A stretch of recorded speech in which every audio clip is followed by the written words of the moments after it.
Kau tahu berapa gaji ahli parlimen dengan allowance dalam surat semua? Dia cecah 30-40 ribu.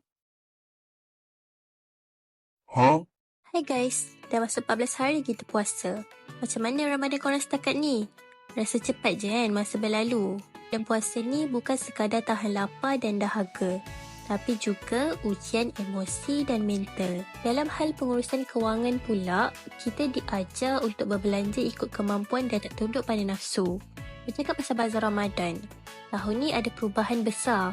Kerajaan berjaya hapuskan dominasi kartel yang mencekik darah peniaga.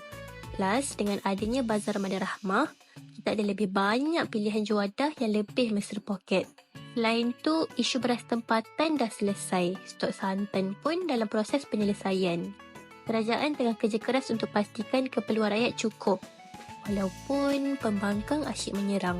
Lepas tu, kes penyampai radio yang cetus isu kaum pun dah selesai dengan aman.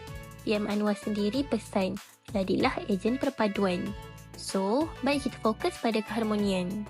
Dan yang terbaru, isu Sapura. Pembangkang kata kerajaan bail out. Tapi sebenarnya ia pinjaman, bukan duit free. Paling kelakar bila PM sebut gaji ahli parlimen cecah 30k. Pembangkang sendiri terkejut.